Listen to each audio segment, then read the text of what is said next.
Nasi Padang Lava seluruh penjuru bumi. Bagaimana kabar kalian semua? Jadi bagaimana bumi itu bulat apa datar sih? Baik, kali ini Udah Takaju akan membahas sebuah film rancak bana bergenre horor berjudul Train to Busan, di mana film ini tayang pada tahun 2016. Film ini meraih banyak penghargaan, salah satunya adalah penghargaan Seni Baeksang untuk Best Supporting Actor. Film ini disutradarai oleh Yeon Sung-ho dan dibintangi oleh Kwon Cho-uda, yaitu si ganteng Gon Yu. Baik, untuk menjawab rasa penasaran kalian semua, langsung saja tutup pintu kamar kalian, duduklah dengan nyaman, siapkan cemilan, siapkan tisu, naikkan setting celana kalian, kenakan handsfree, selamat menonton dan tambo cedak.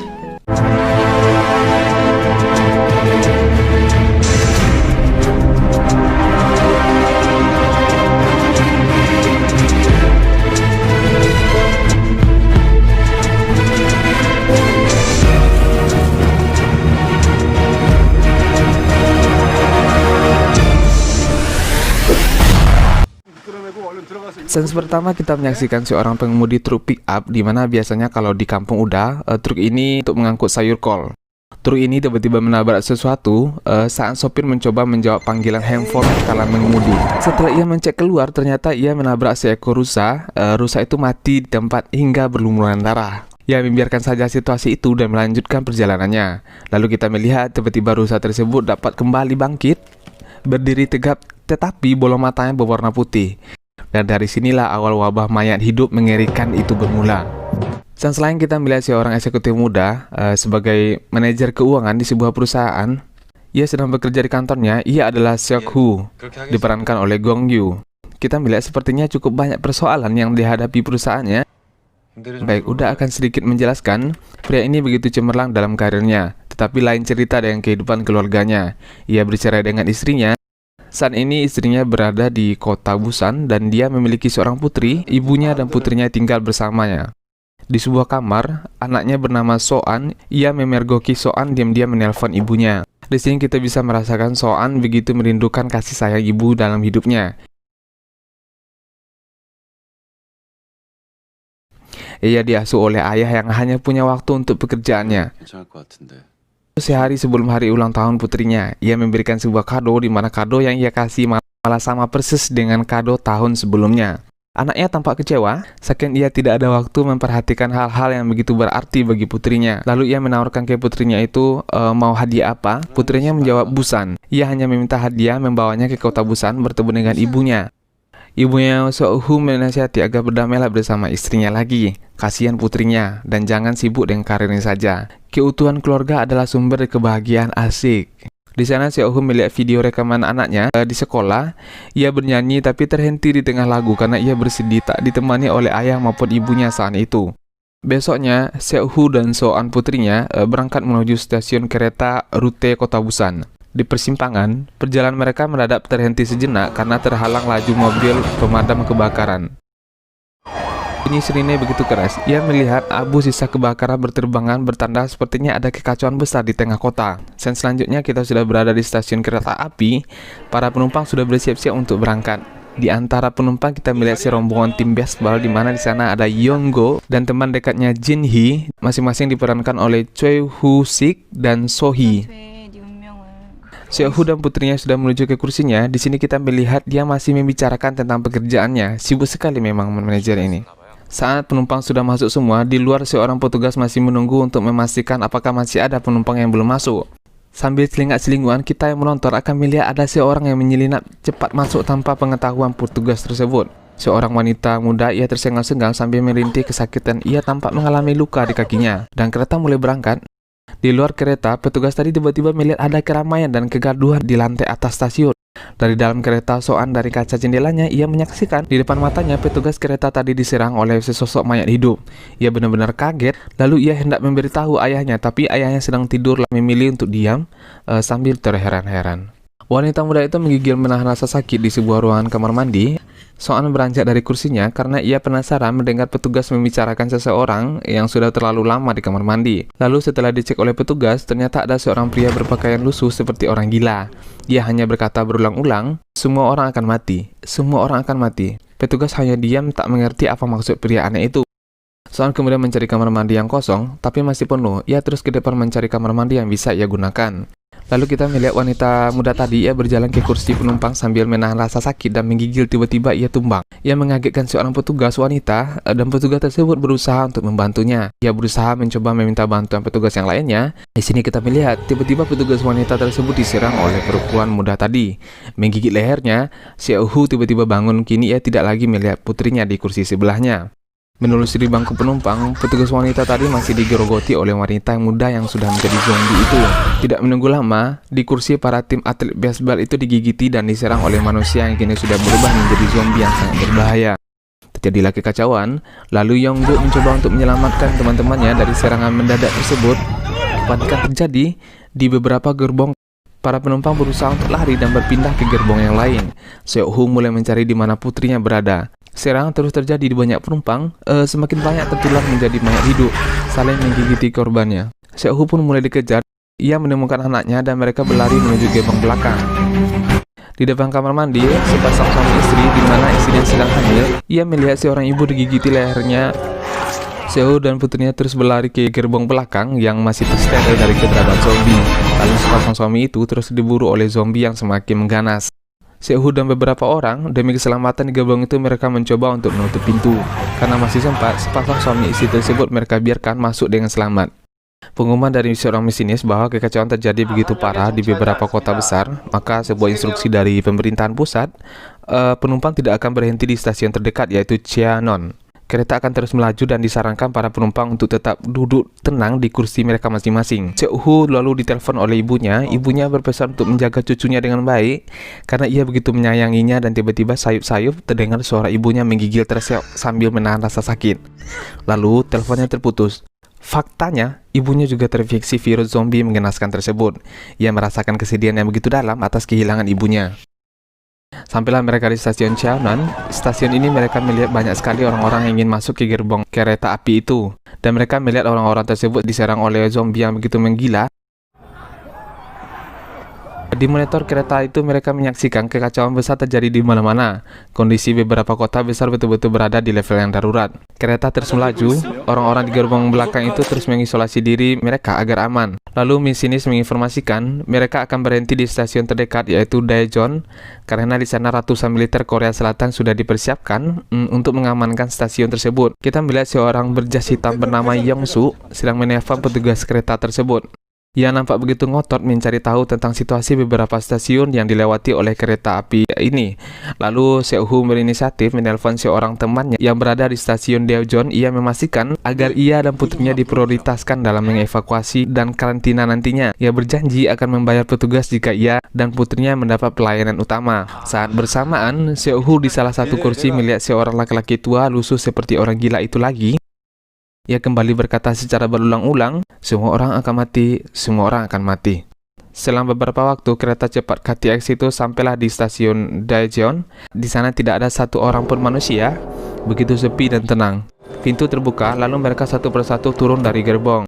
Berjalan ke depan, mereka melihat di gerbong depan dipenuhi oleh penumpang mayat hidup yang sudah berubah menjadi zombie, siap untuk menyerang. Pria berjas hitam itu mendatangi masinis menyarankan agar melanjutkan perjalanan hingga ke Busan, karena hanya Busan yang masih kondisi aman. Masinis tersebut menolak karena ia diperintahkan agar membawa penumpang lain yang selamat di stasiun tersebut, serta bergabung dengan tim militer yang sudah disiapkan di sana, agar evakuasi dan karantina direncanakan akan berjalan dengan baik.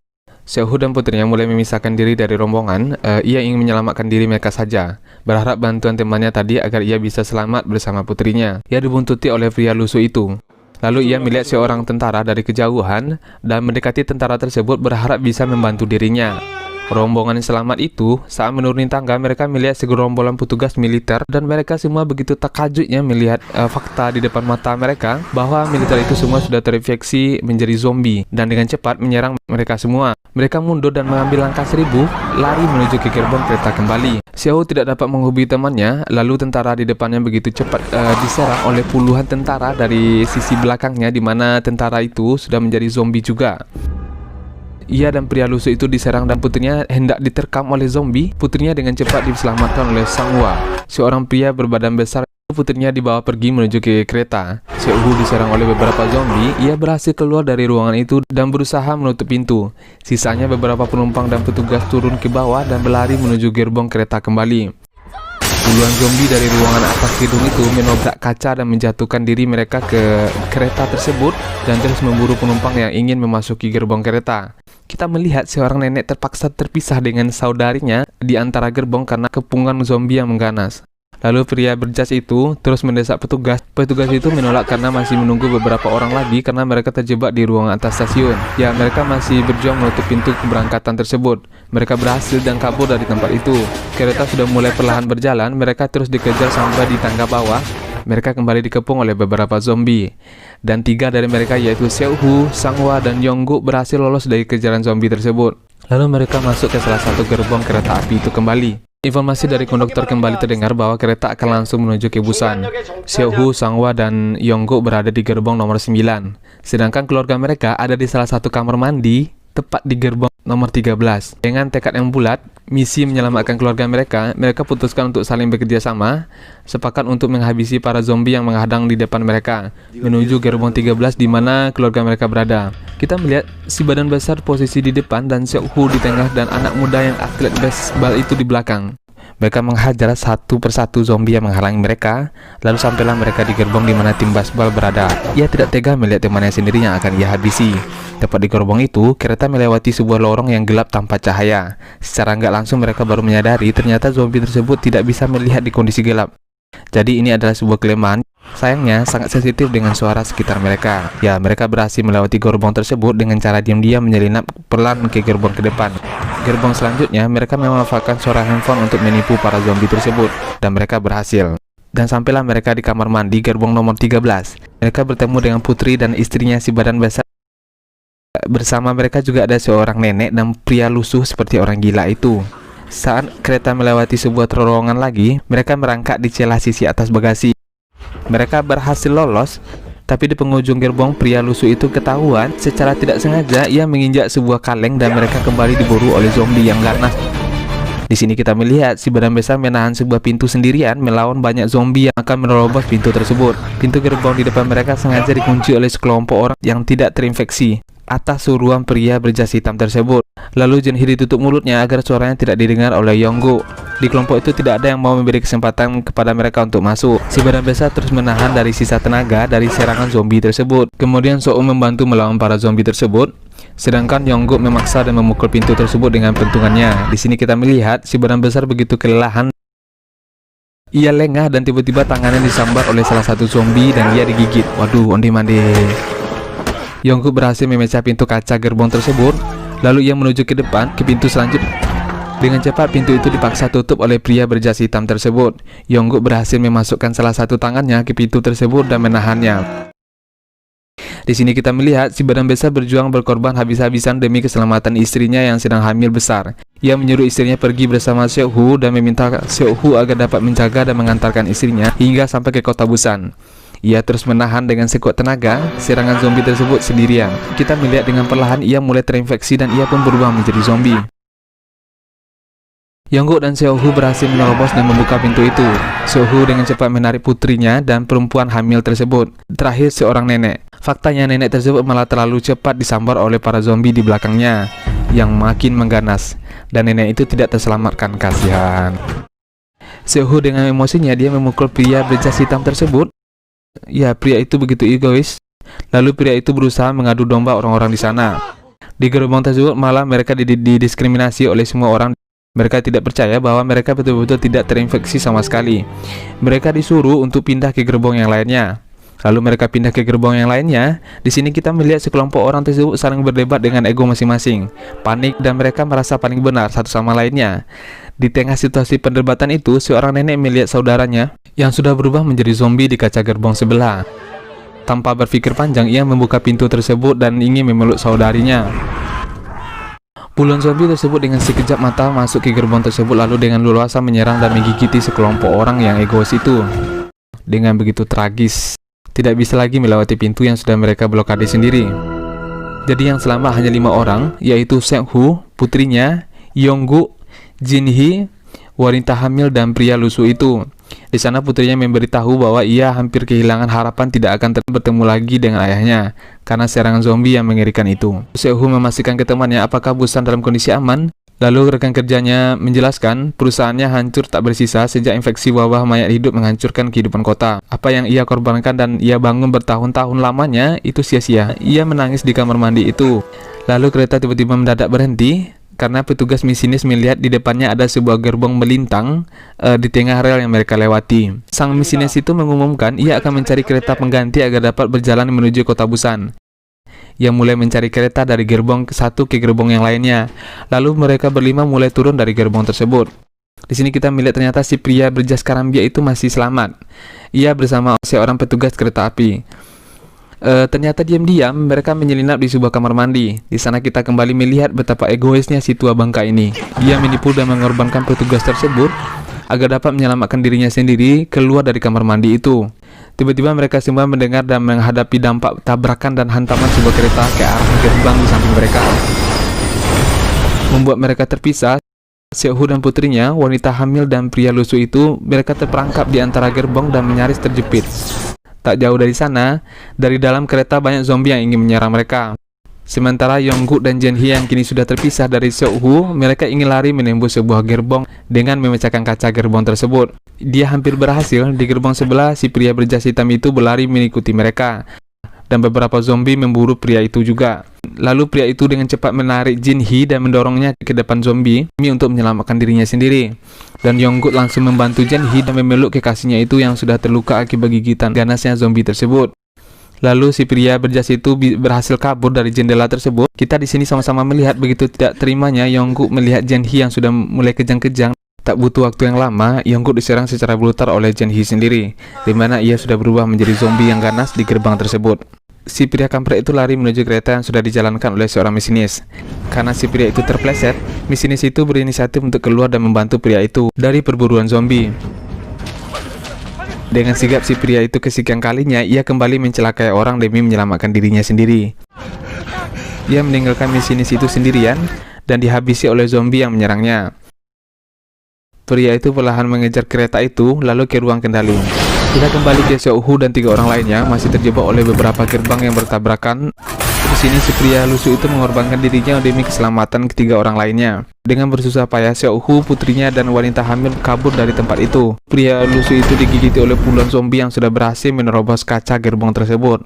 Seok-hu, putrinya, dan wanita hamil itu berlari sekuat tenaga menuju kereta yang sudah mulai berjalan itu. Di belakang mereka dikejar oleh gerombolan zombie yang sangat banyak dari berbagai sisi.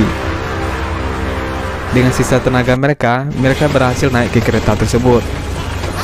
Seok-hu mencoba dengan bersusah payah menggagalkan puluhan zombie yang berusaha menggapai dan naik ke kereta tersebut. Akhirnya ia berhasil. Ia menuju ke depan ruangan kendali.